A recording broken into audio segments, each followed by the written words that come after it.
Hello everyone, परीक्षा समाधान पे आप सबका स्वागत है।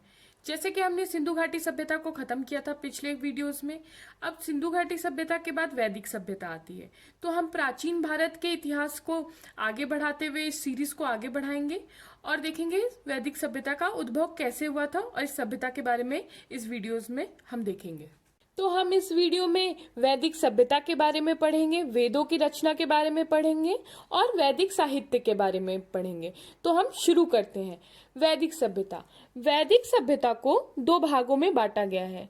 एक है पूर्व वैदिक काल, जिसको हम ऋग वैदिक काल भी कहते हैं, और दूसरा उत्तर वैदिक काल। तो पूर्व वैदिक काल का समय है 1500 बीसी से लेके 1000 बीसी तक, और वहीं बात करें उत्तर वैदिक की, तो उत्तर वैदिक काल का समय है 1000 बीसी से 600 बीसी तक। अब देखते हैं वेद। अगर हम बात करें वेद की, तो वेद का क्या अर्थ होता है? वेद का अर्थ होता है ज्ञान। और वेदों की रचना किसके द्वारा की गई है? आर्यों के द्वारा की गई है। वेदों की रचना आर्यों के द्वारा की गई है। तो आर्य को कौन आर्य थे? आर्य श्रेष्ठ कहलाते थे। जो सबसे श्रेष्ठ थे उनको क्या कहा जाता था? आर्य। तो देखिए क्या होता था, जैसे सिंधु घाटी सभ्यता में लिपि थी, लेकिन आर्यों की अपनी कोई एक लिपि नहीं थी। तो आर्यों को लिपि का ज्ञान नहीं था। वे अपने ज्ञान को सुनकर एक पीढ़ी से दूसरी पीढ़ी तक पहुंचाते थे। आर्य को लिपि का ज्ञान नहीं था।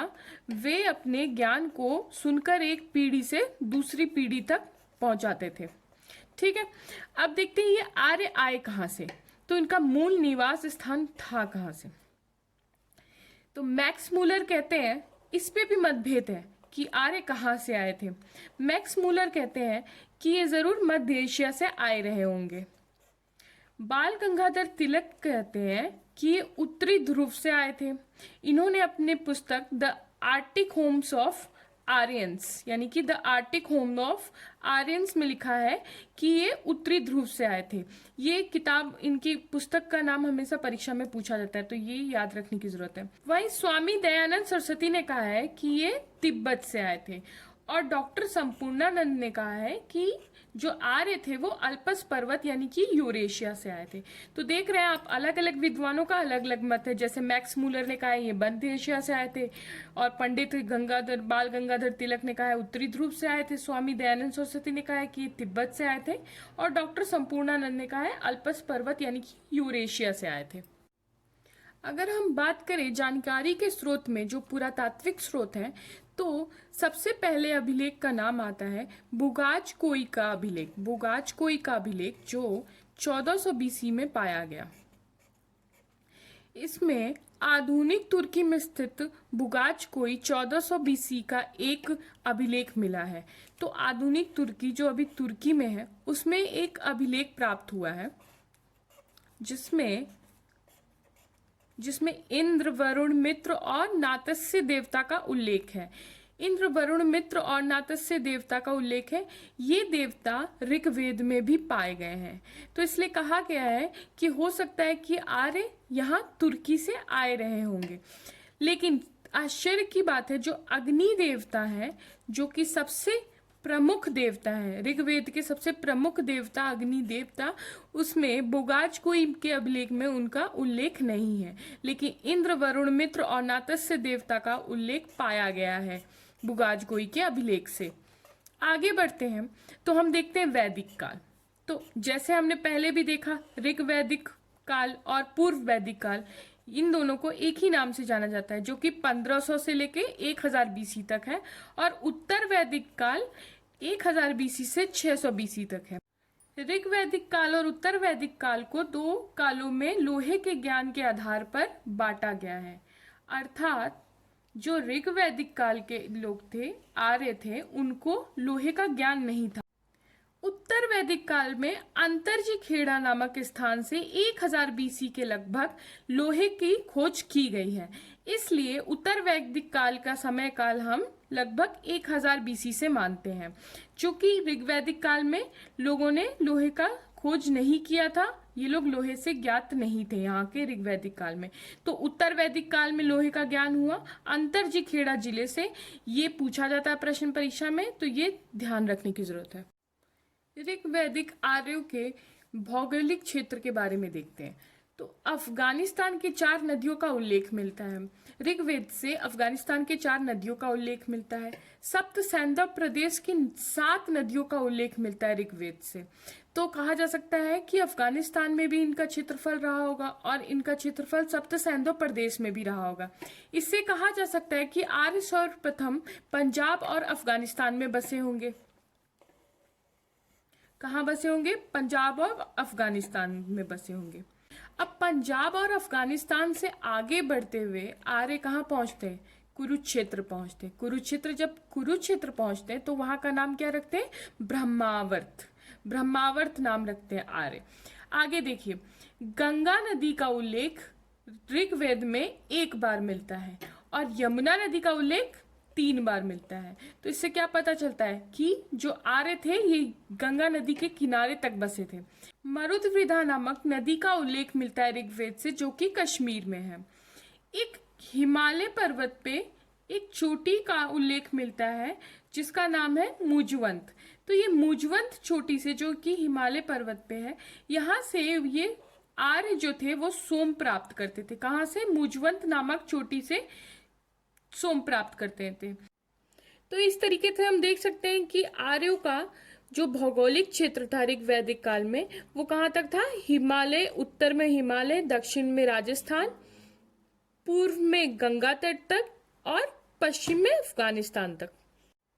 बात करते हैं उत्तर वैदिक आर्यों के भौगोलिक क्षेत्र की।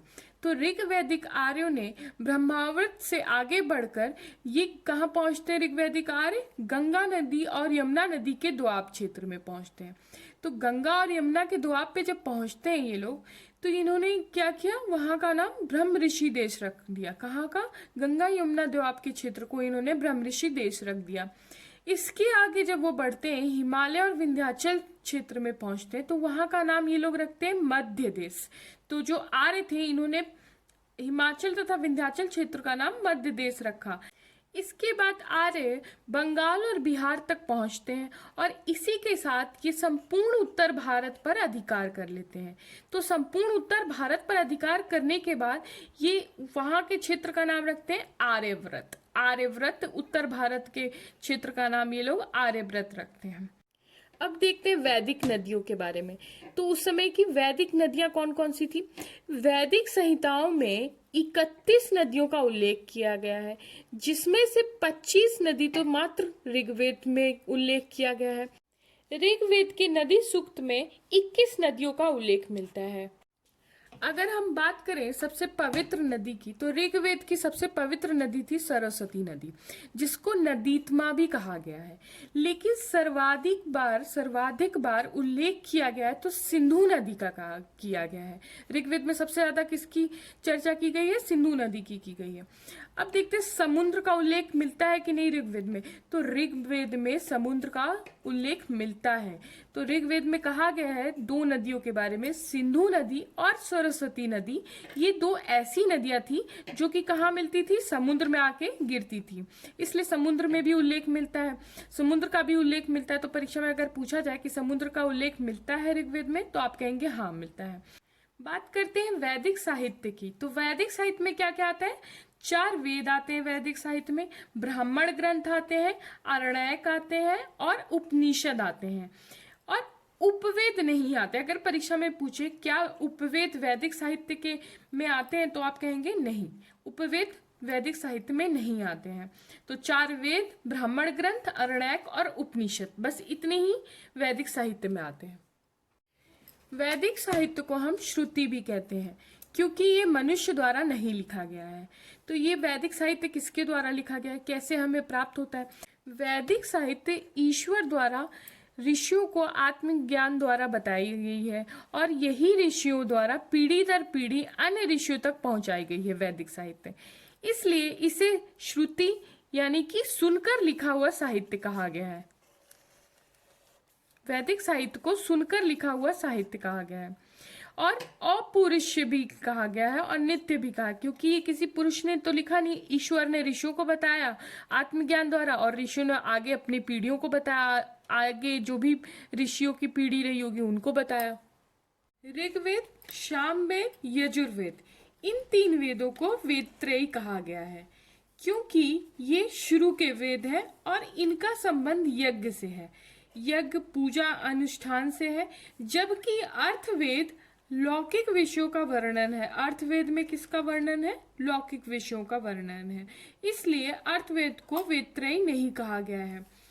वेदों का संकलन महर्षि कृष्ण द्वैपायन द्वारा किया गया है। तो वेदों को संकलन किसने किया है? महर्षि कृष्ण द्वैपायन ने, जिनको हम वेद व्यास भी कहते हैं। ऋग्वेद तो प्राचीनतम वेद है। ऋग्वेद सबसे प्राचीन वेद है। सबसे पहला वेद कौन सा है? ऋग्वेद।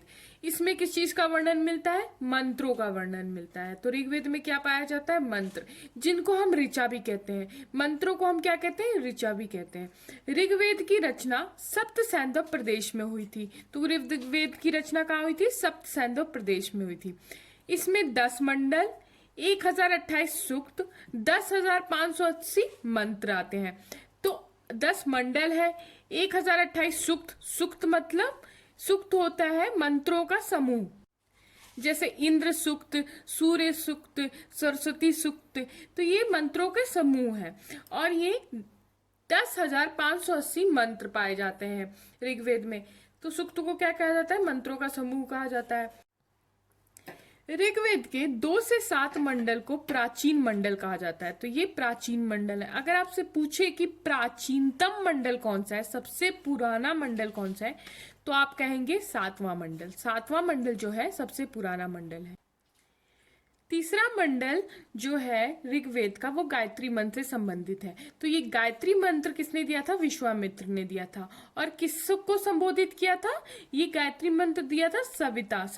किसको संबोधित करते हैं? सविता को। चमकता हुआ सूर्य को समर्पित है गायत्री मंत्र। किसी देवी को समर्पित नहीं है, ये चमकता हुआ सूर्य को यानी कि सविता को समर्पित है। इसके पीछे एक कथा है। विश्वामित्र एक राजा हुआ करते थे पहले। तो विश्वामित्र क्या हुआ? शिकार खेलने गए, वन में शिकार खेलने गए। तो वो गुरु वशिष्ठ के आश्रम पहुंचे। गुरु वशिष्ठ के आश्रम जब विश्वामित्र पहुंचते हैं तो वहां एक गाय देखते हैं जो कि कामधेनु गाय होती थी। वो कामधेनु गाय से वो बहुत प्रभावित होते हैं क्योंकि वो सभी ऋषियों को खाना खिला रही हो, भोजन करा रही होती है। इसी के ऊपर युद्ध होता है। तो विश्वामित्र ने जिद ठान ली थी कि ये कामधेनु गाय उनको चाहिए। और कामधेनु गाय ने किसका साथ दिया था? गुरु वशिष्ठ का साथ दिया था। तो विश्वामित्र और गुरु वशिष्ठ के बीच में लड़ाई होती है, युद्ध होता है, जिसमें विश्वामित्र हार जाते हैं। विश्वामित्र हारने के बाद गायत्री मंत्र का रचना करते हैं। यही गायत्री मंत्र जो है जिन्होंने विश्वामित्र ने लिखा है और ये किसको समर्पित किया है? चमकता हुआ सूर्य को समर्पित किया है। 7वां मंडल में दशराज युद्ध का वर्णन मिलता है। ये युद्ध हुआ था आर्यों तथा अनार्यों के बीच में। इसमें सुदास नामक राजा द्वारा रावी नदी के तट पर एक युद्ध लड़ा गया जिसमें आर्यों की विजय हुई। सुदास नामक राजा के द्वारा रावी नदी के तट पर। ये भी इंपॉर्टेंट है जो कि 7वें मंडल में इस युद्ध का विवरण मिलता है। बात करते हैं 9वें मंडल की। तो 9वें मंडल में सोम देवता का उल्लेख मिलता है। ये सोम देवता किससे संबंधित है? ये वनस्पति के देवता थे। 10वें मंडल की बात करें तो 10वां मंडल भी बहुत ही इंपॉर्टेंट मंडल है जिसमें वर्ण व्यवस्था मिलती है, जिसमें 4 वर्ण मिलते हैं। कौन कौन से 4 वर्ण थे? एक था शूद्र, दूसरा वैश्य, तीसरा क्षत्रिय और चौथा ब्राह्मण। ये वर्ण व्यवस्था का उल्लेख 10वें मंडल में मिलता है। आगे चलते तो हम देखते हैं दूसरा वेद जो था वो सामवेद था। तो सामवेद की क्या विशेषता है वो हम देखेंगे। सामवेद को संगीत का वेद भी कहा जाता है। संगीत का वेद कहा जाता है सामवेद को। इसमें 7 स्वरों का उल्लेख है। जो हम सारे गामा पद निसा पढ़ते हैं ना, आज जो सारे गामा पद निसा स्वर लिया गया है वो सामवेद से लिया गया है। आगे देखते हैं यजुर्वेद। अब तीसरा वेद देखते हैं। यजुर्वेद जो है कर्मकांडी वेद है। कर्मकांडी वेद क्यों है? क्योंकि इसमें यज्ञ की विधियों का वर्णन है ये गद एवं पद में दोनों में रचना की गई है। यजुर्वेद की रचना गद एवं पद में दोनों में रचना की गई है। अब देखते हैं आखिरी वेद जो है अर्थवेद। तो अर्थवेद में क्या क्या है? अर्थवेद संबंधित है जादू टोना, मृत्यु, भूत प्रेत, अनेक प्रकार की औषधियों से संबंधित है अर्थवेद। और इसको इसलिए लौकिक विषयों से संबंधित भी कहा जाता है, इसलिए इसको वेदत्रयी नहीं कहा गया है। अर्थवेद को ब्रह्म वेद भी कहा गया है और श्रेष्ठ वेद भी कहा गया है। तो अगर आपसे परीक्षा में पूछे कि ब्रह्म वेद किसे कहा गया है और श्रेष्ठ वेद किसे कहा गया है, तो आप कहेंगे अर्थवेद। अर्थवेद को ये सबसे बाद का वेद है, अर्थवेद सबसे बाद का वेद है। अब देखते हैं अरण्यक। अरण्यक क्या होते हैं? वन में लिखे जाने वाले वन पुस्तक को अरण्यक कहते हैं, जो कि वन पुस्तक है, जंगलों में रहने वाले सन्यासियों एवं छात्रों के लिए बने हुए थे। ये अरण्यक किसके लिए है? जंगलों में रहने वाले जो सन्यासी हुआ करते थे, जो गुरुकुल वगैरह में रहते थे, जो छात्र होते थे, उनके लिए ये बने हुए। तो अरण्यक क्या है? वन में लिखे जाने वाले वन पुस्तक। अब देखते हैं उपनिषद। उपनिषद किसे कहते हैं? उपनिषद दो धातु से बना है, एक उप प्लस निश। तो उप का मतलब होता है समीप और निश का मतलब होता है बैठना, यानी कि समीप बैठना। इसमें क्या होता है उपनिषद में? इसमें छात्र जो है अपने गुरु के पास बैठकर ज्ञान सीखते हैं, इसलिए इसका नाम उपनिषद रखा गया है। ठीक है, तो इसमें छात्र गुरु के पास बैठ के सीखते हैं। उपनिषद कितने प्रकार के? 108 प्रकार के उपनिषद है। अब हम देखेंगे वेद और उनसे संबंधित उद्यता, यानी कि जो उस वेद को गाया करते थे, और उस वेद के उपवेद कौन कौन से थे। तो देखते हैं। ऋग्वेद के उद्यता यानी कि गायक थे होत्रे। ऋग्वेद को जो गाया करते थे उनको होत्रे कहा करते थे। और ऋग्वेद का उपवेद है आयुर्वेद। कौन सा वेद है? आयुर्वेद। सामवेद के गायक को कहते हैं उद्गाता। और वहीं अगर बात करें सामवेद के उपवेद को, तो सामवेद का उपवेद है गंधर्व वेद। यजुर्वेद की बात करें तो यजुर्वेद के गायक को कहते हैं अथर्वयु। और अगर उपवेद की बात करें यजुर्वेद के, तो धनुर्वेद। यजुर्वेद का कौन सा उपवेद है? धनुर्वेद। बात करते हैं अथर्ववेद की, तो अथर्ववेद के गायक कौन है? ब्रह्मा। ब्रह्मा अथर्ववेद के गायक हैं। और अगर वही उपवेद की बात करें अथर्ववेद के, तो शिल्पवेद अथर्ववेद का उपवेद है। अब आगे बढ़ते हैं वेद, उनके उपनिषद और उनके अरण्यक कौन कौन से हैं। तो ऋग्वेद का उपनिषद कौन कौन सा है? कौशितकी और ऐत्रेय। कौशितकी और ऐत्रेय। वहीं अरण्यक भी कौशितकी और ऐत्रेय ही है ऋग्वेद का। सामवेद के उपनिषद को देखें तो जैमिनीय और छंदोक अरण्यक इसके उपनिषद है। वहीं इसके अरण्यक की बात करें तो छंदोक्य और जैमिनीय सामवेद के अरण्यक हैं। यजुर्वेद की बात करें तो यजुर्वेद के उपनिषद है तैत्तिरीय और मैत्रेयण। तैत्तिरीय और मैत्रेयण इसके उपनिषद हैं। और वहीं अरण्यक की बात करें तो यजुर्वेद का अरण्यक है तैत्तिरीय और शतपथ। अथर्ववेद के उपनिषद है मांडुक्य और मुंडक और प्रश्न। मांडुक्य उपनिषद, मुंडक उपनिषद और प्रश्न उपनिषद। तो अथर्ववेद का अरण्यक कोई भी अरण्यक नहीं है। ये प्रश्न बार बार परीक्षा में पूछता है, कौन सा ऐसा वेद है जिसके कोई अरण्यक नहीं है? तो आप कहेंगे अथर्ववेद का कोई भी अरण्यक नहीं है। अब कुछ इंपॉर्टेंट पॉइंट्स जो कि एग्जाम में पूछे जाते हैं। तो छांदोक्य उपनिषद जो है ये सबसे प्राचीन उपनिषद है। कौन सा उपनिषद? छांदोक्य उपनिषद, जो परीक्षा में बार बार पूछा भी जाता है। तो कौन सा उपनिषद है जो सबसे प्राचीन है? वो है छांदोक्य उपनिषद, जिसमें देवकी पुत्र कृष्ण का सर्वप्रथम उल्लेख इसी में प्राप्त होता है। कृष्ण का उल्लेख किसमें है? छांदोक्य उपनिषद में है। मुंडक उपनिषद में सत्यमेव जयते का उल्लेख है। अगर बात करें सबसे छोटे उपनिषद की, तो मांडुक्य उपनिषद सबसे छोटा उपनिषद। अगर परीक्षा में पूछे आपसे सबसे छोटा उपनिषद कौन सा है, तो आप कहेंगे मांडुक्य उपनिषद। तो फ्रेंड्स, इसी के साथ हमारा वैदिक सभ्यता का पहला पार्ट यहीं समाप्त होता है। अब आगे हम वैदिक सभ्यता की विशेषताएं पढ़ेंगे और इसी के साथ हमारा वैदिक सभ्यता समाप्त हो जाएगा। अगर आपको ये वीडियो पसंद आया हो तो प्लीज़ लाइक करें, शेयर करें और सब्सक्राइब करें। Thank you everyone.